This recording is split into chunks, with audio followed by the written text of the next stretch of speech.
नमस्कार, मैं हूं संदीप चौधरी। आज सीधा सवाल में मैं कुछ असल मुद्दों की बात करने वाला हूं। देखिए, राजनीति का जो ऊंट है ना, ये करवट लगातार बदलता रहता है और मुद्दे जो आपके सामने पेश किए जाते हैं वो भी बदलते रहते हैं। अभी सीटों को बंटवारे को लेकर हमने बहुत चर्चाएं की हैं। टिकट ऐलान हो रहा है। अभी कांग्रेस पार्टी कुछ ही देर में एक प्रेस कॉन्फ्रेंस करने वाली है। राहुल गांधी वायनाड से उम्मीदवार बनकर उभरेंगे, लेकिन बड़ा सवाल अभी यह है अमेठी से भी वो चुनाव लड़ने वाले हैं या नहीं। कांग्रेस की प्रेस कॉन्फ्रेंस तो हम कवर करेंगे ही, लेकिन और यहां बता दूं, बीजेपी ने 195 उम्मीदवारों की सूची जारी कर दी है। पहली सूची, भारी भरकम सूची। यहां पर जैसे मेरे सहयोगी आपको जानकारी दे रहे थे, 35 उम्मीदवारों के नामों की घोषणा की जाएगी। तो अभी भी किस बात की कंफ्यूजन है, क्या असमंजस है कांग्रेस पार्टी में, या संभल कर और मुकम्मल जांच पड़ताल करने के बाद ही वो उम्मीदवार मैदान में उतारेगी क्या। लेकिन मैं मुद्दों की बात कर रहा था। कल आपने देखा बीजेपी की तरफ से केंद्र सरकार ने घोषणा की, यह बीजेपी के लिए ही थी, 100 रुपए जो सिलेंडर है उस पर सब्सिडी दी जाएगी और 31 मार्च 2025 अगले साल इसी महीने के अंत तक 10 करोड़ 27 लाख जो लाभार्थी हैं उन्हें 603 रुपए पर सिलेंडर मिलेगा। 1150 रुपए का भी सिलेंडर हमने खरीदा। अब क्या पेट्रोल और डीजल के दाम भी घटेंगे? और ठीक ऐसे वक्त में जब चुनावी घोषणा हफ्ते भर के अंदर हो सकती है, तभी असल मुद्दों की याद आती है। ये गरीबी, बेरोजगारी, महंगाई। और जब मैंने बेरोजगारी का जिक्र किया तो कांग्रेस ने अब रोजगार वाला दाव भी खेला है। युवा न्याय इसे नाम दे रहे हैं राहुल गांधी। रोजगार एक बड़ी समस्या है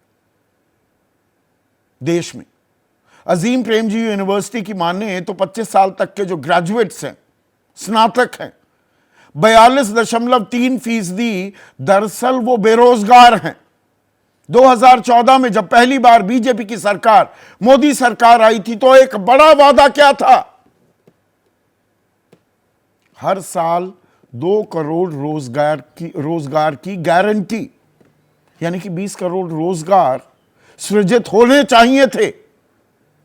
उसका कोई आंकड़ा नहीं दिया जाता, बात को घुमा दिया जाता है। और महंगाई को लेकर भी बहुत हुई महंगाई की मार, बहुत हुई पेट्रोल डीजल की मार, बहुत हुई गैस की मार। अब की बार मोदी सरकार, ये नारे भी बुलंद किए गए थे। अब उन्हीं नारों में कांग्रेस भी आगे आती दिख रही है। 10 साल बाद जागी है क्या? राहुल गांधी क्या कह रहे हैं? 30 लाख सरकारी पद भरे जाएंगे। 30 लाख। अब यहां पर आपको बता दूं, 9,79,000 पद, 40 लाख पद हैं केंद्र सरकार में, वो खाली पड़े हुए हैं। रोजगार मेले लगाकर अब इन्हें भरा जा रहा है, मानो नए रोजगार सृजित किए जा रहे हैं। ये तो खाली पद भरे जा रहे हैं। तो ये 30 लाख पद और क्या कांग्रेस क्रिएट करने वाली है? ये केंद्र सरकार में नए पद इजाद किए जाएंगे। डाउनसाइजिंग द गवर्नमेंट, यानी कि सरकार का साइज उसको कम किया जा रहा है। अब उल्टी गंगा भी बहाएंगे क्या राहुल गांधी? डिप्लोमा धारक और कॉलेज ग्रेजुएट्स जो हैं उन्हें 8,500 रुपए महीना आर्थिक लाभ दिया जाएगा। अप्रेंटिसशिप, यानी कि उनके कौशल का विकास किया जाएगा। अब सुनने में यह बहुत अच्छा लगता है। यह बीजेपी ने भी किया था। स्किल डेवलपमेंट मिनिस्ट्री एक बनाई थी, stand up India, startup India, skill India, ये नारे बुलंद किए गए थे। 1 करोड़ 37 लाख लोगों को उनका कौशल विकास भी किया गया था। 1 करोड़ 37 लाख नौकरी मिली 22 लाख को, 24 लाख को। 22% होता है ये लगभग, या 18% होता है दरअसल। तो राहुल गांधी कह रहे हैं 8,500 रुपए का आर्थिक लाभ दिया जाएगा। साथ ही साथ ये पेपर लीक जो एक नासूर, एक दीमक बन चुका है, एक शिक्षा माफिया है, वो खत्म होने का नाम ही नहीं ले रहा है। वो फलता फूलता जा रहा है, कुकुर मुत्तों की तरह तादाद बढ़ रही है।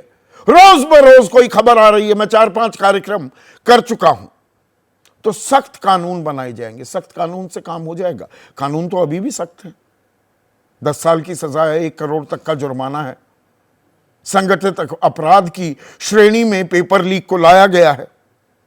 फिर गिग वर्कर्स, अब गिग वर्कर्स जो शब्द ना समझ पाए हो, ट्रक ड्राइवर हैं, ऑटो ड्राइवर्स हैं, जो भाई हमारे लिए आपके लिए आजकल शहरों में आम हो गया है, जोमैटो स्विगी, अब सामान जो लेकर आते हैं, ये लोग गिग वर्कर्स इन्हें कहते हैं।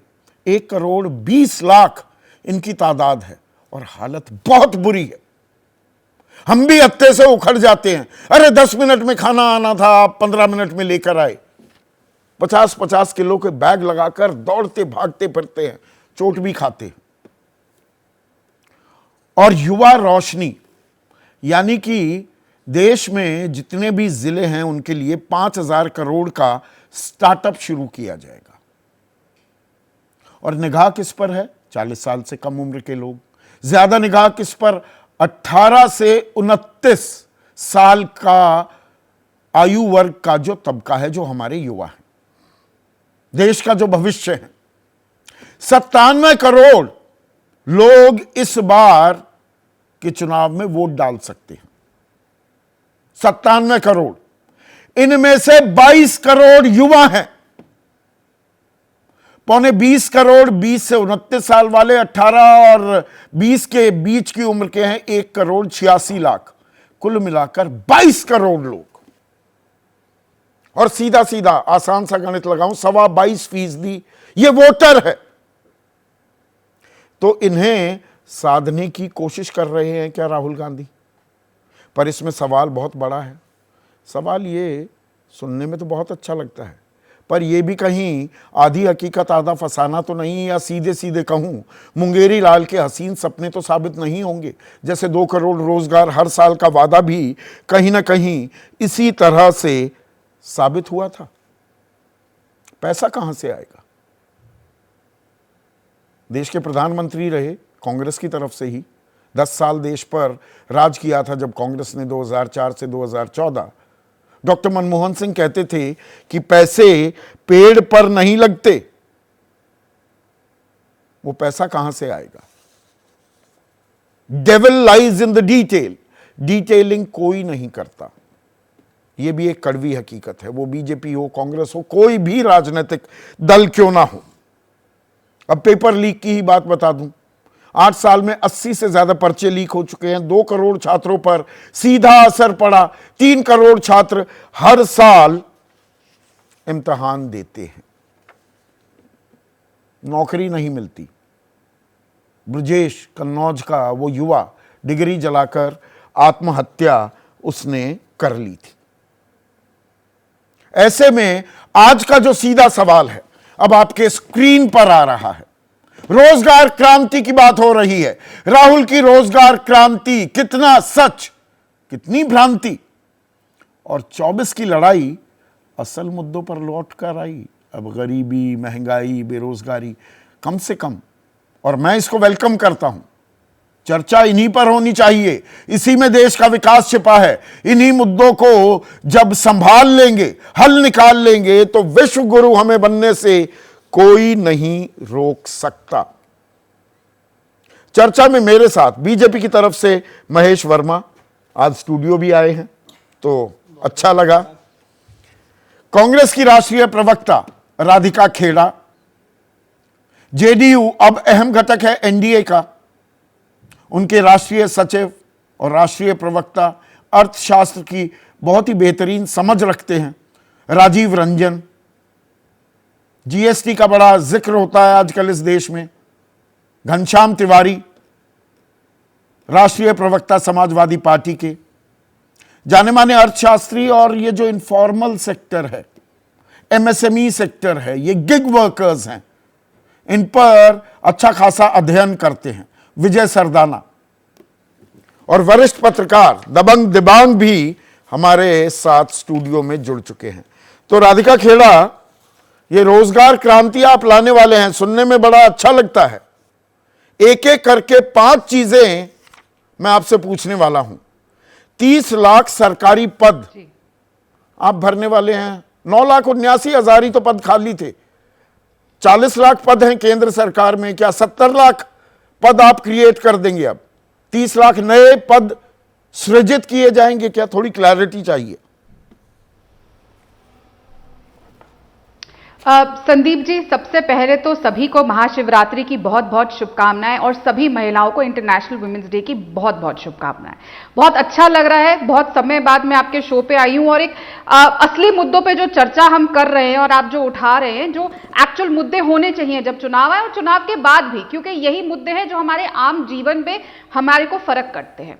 अब जो युवा होते हैं वो किसी भी देश की रीढ़ की हड्डी होते हैं और अगर देश का विकास होना है, प्रगति होनी है, तो वो युवा करते हैं और कांग्रेस ये बात अच्छे से जानती है और ये भी जानती है कि मन की बात से ना पेट भरता है, मन की बात से ना घर चलता है, मन की बात से ना हमारे घर में कोई बीमार होता है तो उसका इलाज होता है। अगर ये सब पूरा किया जा सकता है तो नए नए रोजगार क्रिएट करने से, जो रोजगार खाली पड़े हैं उन्हें भरने से, और कैसे हम अपने युवाओं को सशक्त करें ताकि वो अपना घर चला सके। इसीलिए कांग्रेस पार्टी प्रतिबद्ध है इन मुद्दों को लेकर कि कैसे, और हमारा देश तो युवा देश है, सबसे युवा देश में से एक है, तो कैसे हमारे युवाओं को मजबूत किया जाए 30 लाख कि वो अपना पद घर और चला सके, सृजित अपना किए जीवन चला जाएंगे। सके। ये 30 लाख पद की क्लैरिटी में चाह रहा था, इस पे भी आ रही हूं।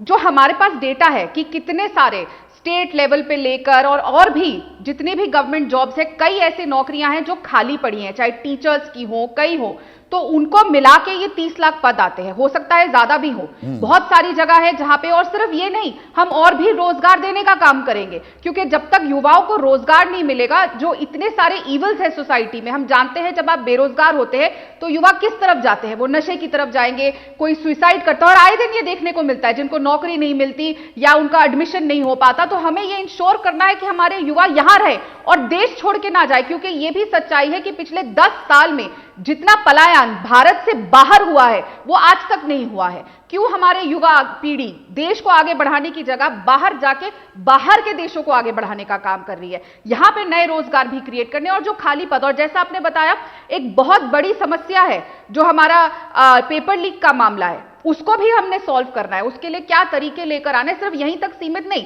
5,000 हम सिलसिलेवार तरीके चलते हैं। तो कुल मिलाकर केंद्र और राज्य सरकारों में जितने पद खाली हैं आप उनको भरेंगी, ठीक। अब डिप्लोमा धारक, कॉलेज ग्रेजुएट, उन्हें 8,500 रुपए महीना आप देंगे। ये बीजेपी सरकार ने, एनडीए सरकार ने भी कौशल विकास करेंगे। कौशल विकास किया भी 1,37,00,000 लोगों का, कुल जमा 24 लाख को ही नौकरी मिल पाई, 100 में से 18 लोगों को।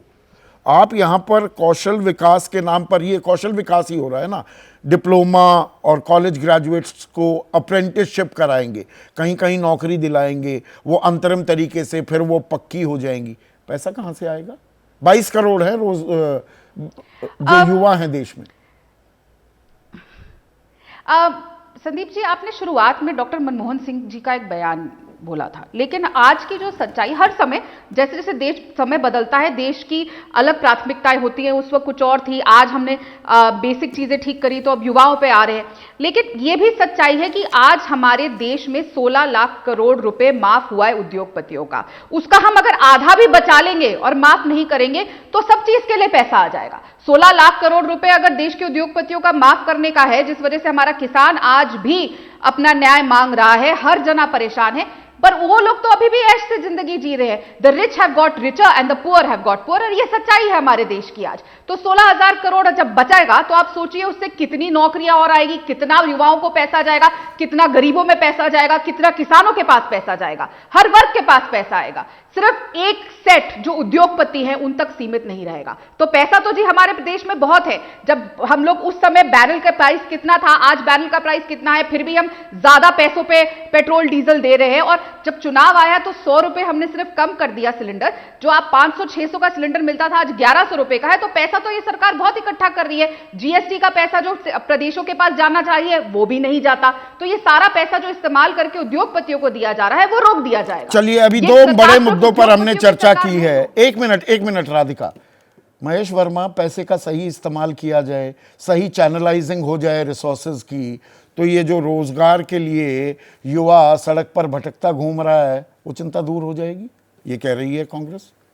पता नहीं, राहुल गांधी जी का जिस तरह का इमेज बनता जा रहा है राजनीतिक दृष्टि से, मैं समझता हूँ कि अब वो अपने आप में जो है, मैं पहले जिस तरह से उनके लिए एक उपमा गढ़ा जाता था पप्पू का भी, गप्पू का भी अपना, वो मुझे लग रहा है कि थोड़े समय के बाद जो है उनके साथ ये भी उपमा अगर लगने लगे तो कोई अतिशयोक्ति नहीं होगी। आप 2 करोड़ रोजगार का हर साल उसी वादा की- करो, बिल्कुल, आपने 15 बड़ा- लाख रुपए खाते में डालने की बात करो, यही बहुत बात। हुई महंगाई की मार, ये ताल ठोको। अब आपने गप्पू शब्द कह दिया, ये डींगे आप हाको, आपको गप्पू ना कहे कोई, नहीं, दूसरा बिल्कुल। कोई एक वादा करे वो वही- गप्पू हो जाता है। वही उसी चीज को आपने सही सवाल खड़ा किया। सवाल है कि हमसे आप अपेक्षा 2 करोड़ की करते हैं और ले आते आप 30 लाख की बात है।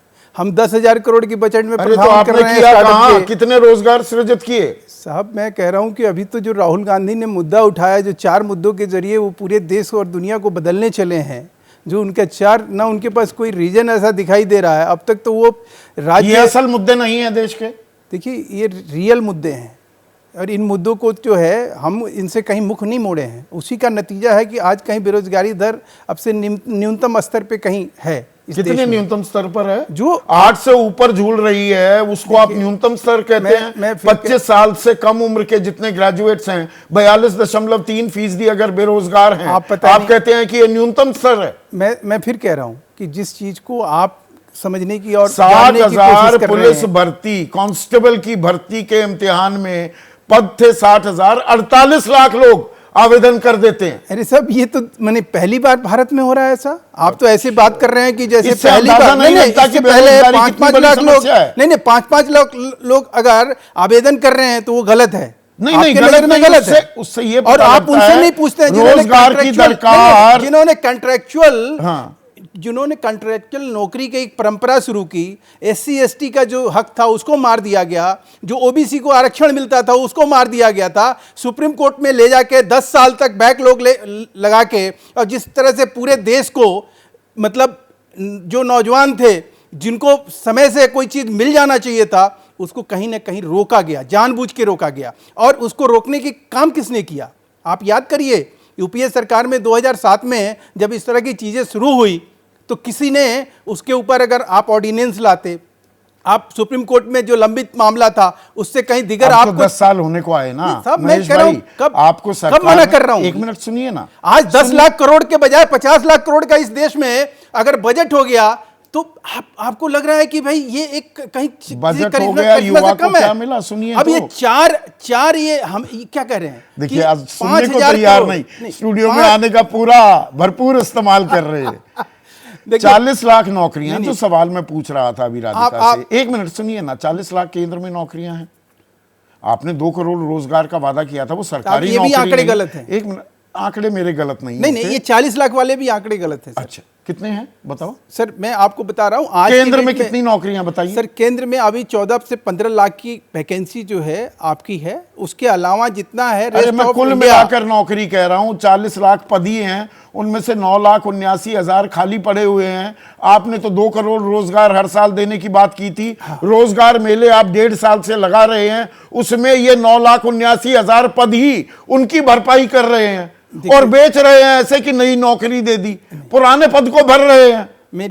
मेरी आपसे, हम जो कुछ भी कर रहे हैं ना वो कहीं दिख रहा है। अच्छा। आप ही के प्रोग्राम में संदीप भाई आप ही कह रहे थे कि राहुल गांधी के 72,000 के अनाउंसमेंट को जनता ने नकार दिया और नरेंद्र मोदी जी के 6,000 के अनाउंसमेंट को कहीं स्वीकार करके, और छत्तीसगढ़, मध्य प्रदेश सहित तमाम देश के अन्य राज्यों में जो हम जीतते अच्छा, आ रहे हैं। रोजगार कितने दिए? जनता ये की थोड़ा जनता सा- की ये लगती मोहर का कहीं प्रमाण है कि हम प्रामाणिक तरीके से काम कर रहे हैं। विकास का बोलबाला है। राहुल गांधी के जो ये बकतंत्र है उसमें इस जनतंत्र में अब वो फेल हो चुका है। अब वो बकतंत्र बता रहे हैं आज, बड़े बिल्कुल, मैं तो तीखे और थोड़े सा संसदीय शब्द है मेरे कार्यक्रम में। बकतंत्र का अमूमन मतलब यही होता है कि इस्तेमाल बोलते जाइए, होते नहीं है, कहते पर आप जाइए, इस्तेमाल कर रहे हैं। खूब ये सारा बोलते रहिए, उसका कोई मतलब नहीं है। देश है ना घनश्याम ये, तिवारी, देश को आपको 1 अच्छी मिनट दिशा सुनिए देना ना, चाहिए। सुनिए ना घनश्याम तिवारी, ये गपबाजी हो रही है, गप्पू बन रहे हैं राहुल गांधी। ये प्रजातंत्र नहीं बकतंत्र हो रहा है कि कोई भी एक मुंगेरी लाल का हसीन सपना आप बेच रहे हैं युवा को। संदीप जी नमस्कार, आपको, दर्शकों और को पैनलिस्ट को। कोई भी देश में पढ़ा लिखा अगर प्रधानमंत्री हो, एक देश के प्रति समर्पित फाइनेंस मिनिस्टर हो, देश के प्रति समर्पित शिक्षा मंत्री हो, स्किल डेवलपमेंट मिनिस्टर हो, तो इस देश में जो हर साल 2-2.25 करोड़ युवा निकलते हैं। संदीप जी मैं कह रहा था कि अगर देश में वाकई एक पढ़ा लिखा प्रधानमंत्री हो, देश के प्रति समर्पित पढ़ी लिखी वित्त मंत्री हो या वित्त मंत्री हो, शिक्षा मंत्री हो, स्किल डेवलपमेंट मिनिस्टर हो, तो जो देश में हर साल 2 से 2.25 करोड़ नए युवा तैयार होते हैं रोजगार के लिए, इनको रोजगार दिया जा सकता है।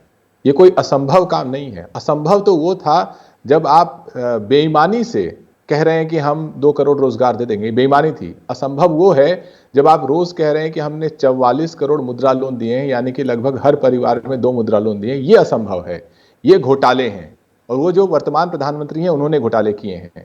जहां तक इस देश में युवाओं को प्रॉमिस करने की बात है, उनके प्रति समर्पण की बात है। अगर कोई बच्चा साधारण परिवार से निकलता है, 12 साल की स्कूलिंग करता है, उससे पहले किंडरगार्टन 2 साल, आप 14 साल ले लीजिए, फिर पढ़ाई करता है ग्रेजुएशन की 4 साल, डिप्लोमा या 3 साल, ये 17-18 साल की जो स्कूलिंग है, कुछ लोग ग्रेजुएशन करते हैं 20 साल की, उसके बाद इस सीढ़ी को चढ़ने के बाद अगर आप उसको बोलते हैं कि सामने बेरोजगारी की खाई है, तो पूरे परिवार की कमर टूट जाती है।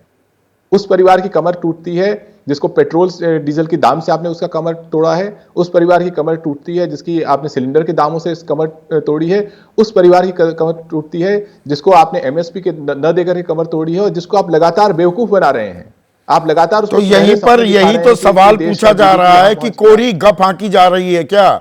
जीएसटी 8,500 करोड़ डिप्लोमा धारक कॉलेज ग्रेजुएट्स को दे दोगे, जो गिग वर्कर्स हैं, गिग वर्कर्स को 1 करोड़ 20 लाख हैं, सामाजिक सुरक्षा दे दी जाएगी। उसका खाका डिटेलिंग भी तो बतानी पड़ेगी, इतना पैसा लगेगा और इतना पैसा हम यहां से लेकर आएंगे। ये कह देना जी 16 लाख करोड़ रुपए बट्टे खाते में डाल दिए, हम आधे भी डालेंगे तो 8 लाख करोड़ बच जाएंगे, ये काइट फ्लाइंग हो जाती है। नहीं, अगर एक सरकार ऐसी आती है जो लगभग 15 लाख करोड़ पूंजीपतियों का माफ कर दे, ये पैसा कहां से आया? एक सरकार ऐसी आती है जो हर साल 7 साल में देश में उतना कर्जा ले जो 70 साल में न लिया गया हो। 2011 से 2018 तक जो कर्जा था, 2011 तक जो कर्जा था उसके बराबर था। 2018 से 24 जो 90 लाख और कर्जा लिया गया, वो 2018 तक जो देश में कर्जा था उसके बराबर था।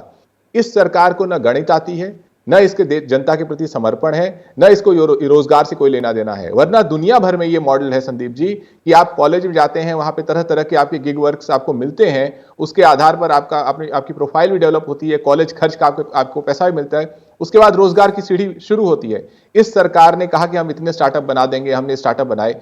एक मंत्री बताइए जो स्टार्टअप का एबीसी समझता हो, एक मंत्री बताइए जो पिछले 1 साल से स्टार्टअप्स की बुरी हालत है फंडिंग के चलते, उसे कुछ बोला हो जहां पे जॉब लॉस। पर सरकारी आंकड़े हैं ये, एक मिनट 763 जो जिले हैं उनमें 1,14,000 स्टार्टअप्स हैं, 8,60,000 नौकरियां भी मिली हैं, और 915 स्टार्टअप्स में 17,272 करोड़ का निवेश हुआ है।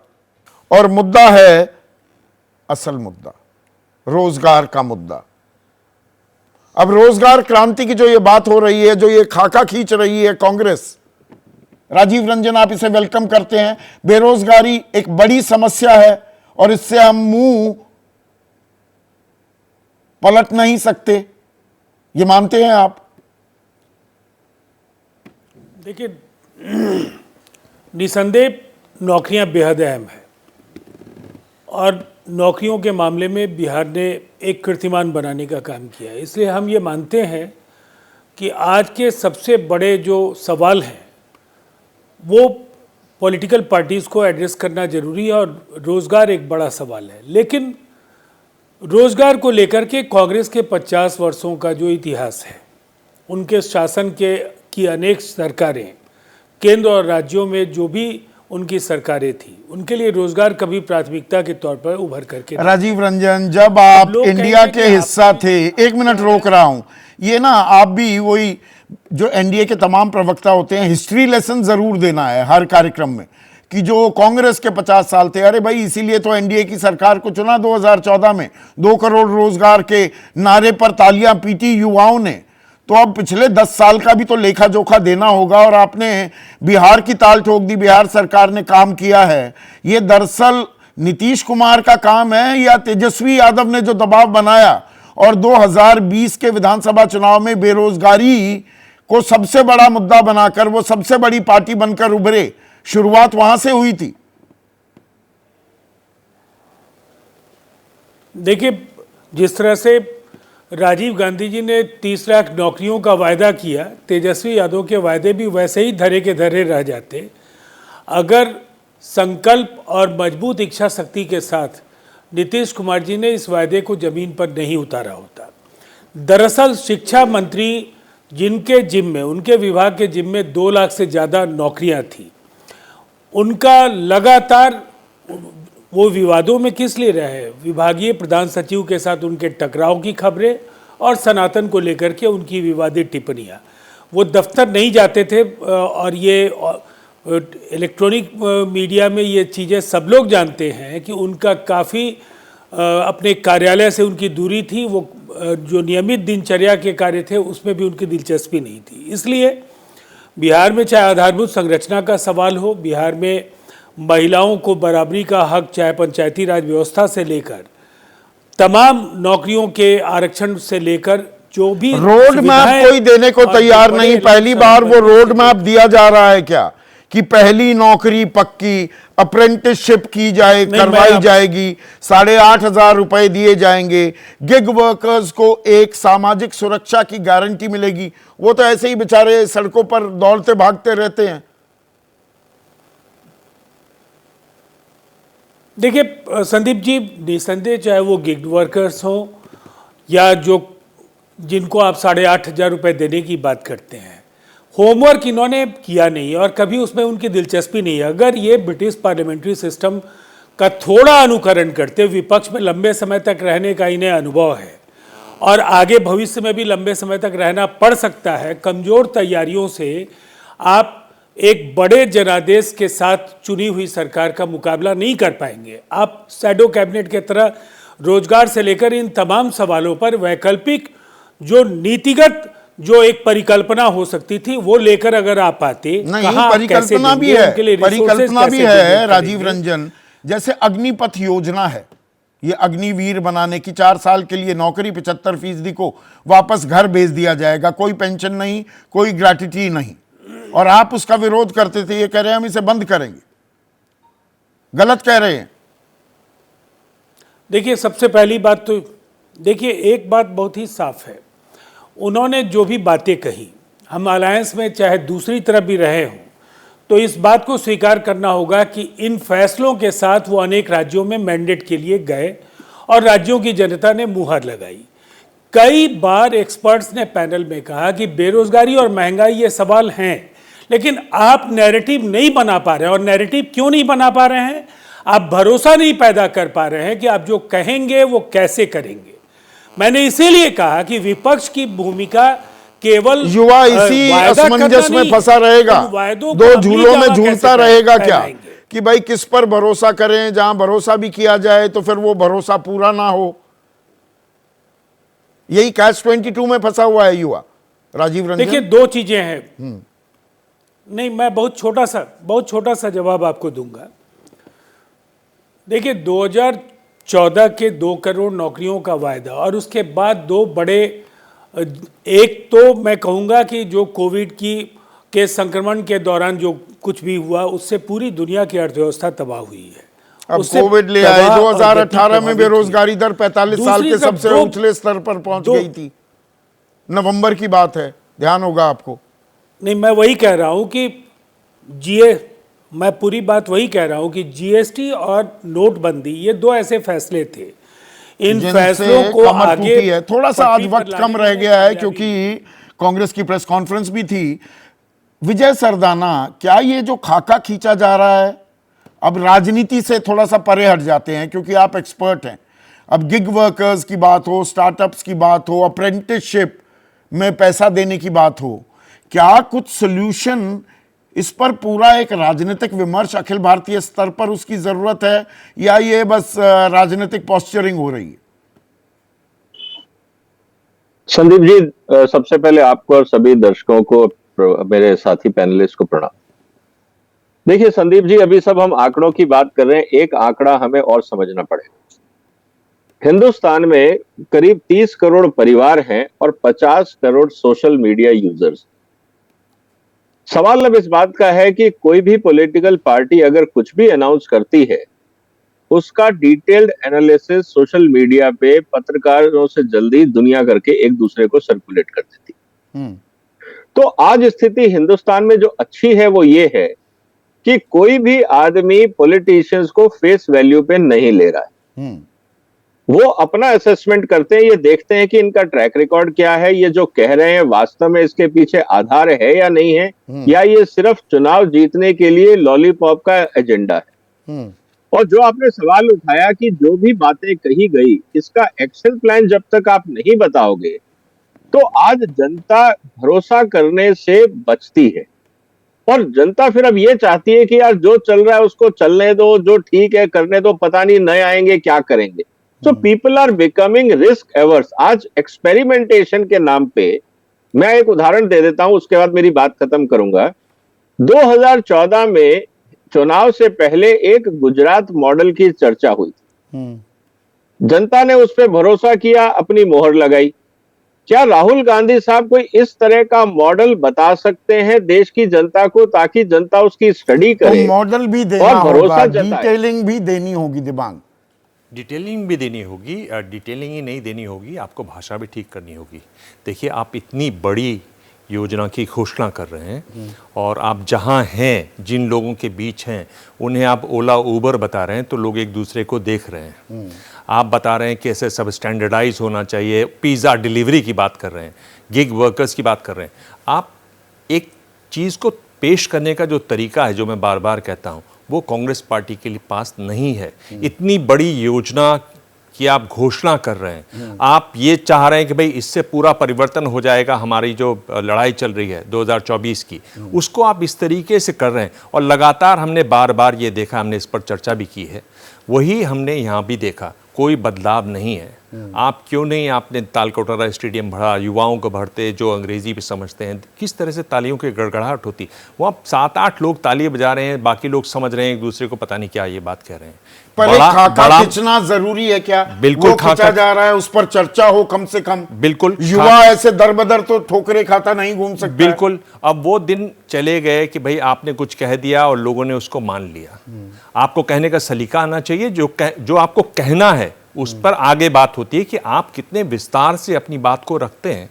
और जो बात आपने कही, और वही बात है कि भाई आखिर पैसा कहां से आएगा, क्या हम उस बात को सरल सीधी भाषा में कह सकते हैं? और अभी डिटेलिंग का वक्त बचा है। बिल्कुल। और आप सरकार के बारे में बताइए ना, आपने स्किल डेवलपमेंट की बात की। सरकार ने जब शुरुआत में क्या कहा कि भारत में 4.7% युवा जो है वो स्किल जिनके डेवलप्ड हैं, जबकि आप देखिए जापान में 86%, साउथ कोरिया में 96%। इस पर हम डिटेल में चर्चा करेंगे। आज मैं आपसे माफी मांग रहा हूं क्योंकि वक्त की बहुत कमी है।